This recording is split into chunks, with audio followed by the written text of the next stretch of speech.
Ward number 29માં ગટર ઉભરાતા સ્થાનિકો પરેશાન। વોર્ડ નંબર 29ના કોર્પોરેટર અને સ્થાનિક એમએલએને રજૂઆત કરવા છતાં કોઈ કાર્યવાહી નહીં। આપણા ધારાસભ્ય આપણા આંગણે કાર્યક્રમ નામ માત્ર દેખાયો। સ્થાનિક ધારાસભ્ય મનુ પટેલનો કાર્યક્રમ માત્ર ફોટો સેશન સાબિત થતો દેખાઈ પડ્યો। ખેલવા કૂદવાની ઉંમરમાં નાના છોકરાઓ ઘરોમાં બંધ। રજૂઆત કરવા છતાં આજ દિવસ સુધી કોર્પોરેટર સુધાબેન, વૈશાલીબેન, બસુભાઈ અને કનુભાઈ નજરે પણ પડ્યા નથી। સ્થાનિકોનો આક્ષેપ છે કે ગટર સાફ કરવાવાળા આવતા નથી।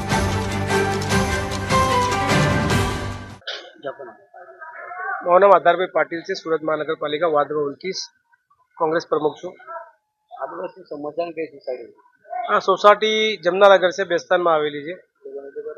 આની સમસ્યા અહીંયા ડ્રેનેજ લાઈનનું પાણી વારાઘડી ઉભરાતું હોય છે અને બહુ ગંભીર હાલત છે। 10 વર્ષથી લોકો રહે છે અહીંયા, જે મકાન બનાવીને માલિકો પણ કંઈ ધ્યાન નથી રાખતા અને છેલ્લા અઠવાડિયાથી આ પાણી રોજ ઉભરાતું હોય છે।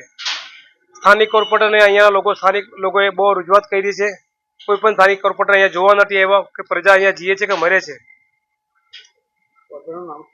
અહીંયા સ્થાનિક કોર્પોરેટર વૈશાલીબેન પાટીલ છે, સુધાબેન પાંડે, બંસુભાઈ યાદવ અને એક પટેલભાઈ છે, એમનું નામ મને પૂરું યાદ નથી, લેકિન પટેલભાઈ અને બંસુ યાદવને આ આખા વાર્ડ નંબર 29માં કોઈ આ માણસો જોવામાં નહીં આવ્યો કે માણસ કંઈ કામ કરી ગયા છે।